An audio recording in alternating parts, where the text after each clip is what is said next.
વર્ષો થઈ ગયા ભગવાનનું ભજન કરીએ છીએ, કથા સાંભળીએ છીએ, શિબિરો ભરીએ છીએ, આટલા પ્રભુને ભજીએ છીએ, દંડવટ, પ્રદક્ષિણા, પદયાત્રા બધું જ કરીએ છીએ, પરંતુ જોઈએ એટલો હજી વાલા મહારાજના પ્રત્યક્ષ અનુભવનો અહેસાસ થતો નથી.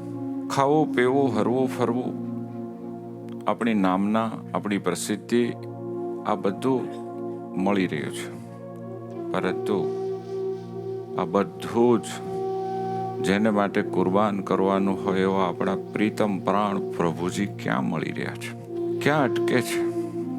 મને લાગે છે વાલા ભાઈઓ, આપણા સત્સંગની માં મુક્તાનંદ સ્વામી, આપણા મહાન મહાન ધર્મ ધુરંધર સંતો, એ બધા જ ભગવાનને ભજી ભજી પ્રભુને પ્રાણ પ્યારા બની ગયા. આપણે જો એ લેવલે ન પહોંચી શક્યા તો એનો મતલબ કંઈક ભૂલ થાય છે.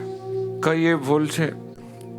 હોઈ શકે કાં તો આપણે પ્રભુ કરતા એ હજી વધારે કંઈક બીજું વાલું રાખ્યું છે, બીજાને પ્રેમ કરીએ છીએ અને એટલે જ ભગવાનની આજ્ઞા લોપીએ છીએ, અથવા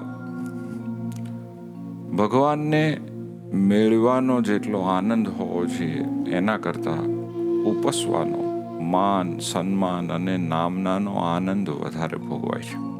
કદાચ મહારાજને એવું લાગતું હોય કે હું દર્શન દઉં, અનુભવ દઉં, મારું સુખ આપું અને રખે વધારે બગડી જાય તો ચાલો આજે વાલા મહારાજને પ્રાર્થના કરીએ, હે મહારાજ, હે પરમ કૃપાળુ, ભૂલનો ભરેલો અજ્ઞાની અબોધ આપનો આશ્રિત, માફી માગું છું મહારાજ, મેં આપ સિવાય બીજે ઘણી બધી આસક્તિ રાખી, આપના સિવાય બીજું ગૌરવ લીધું અને ખરેખર હું ભટક્યો.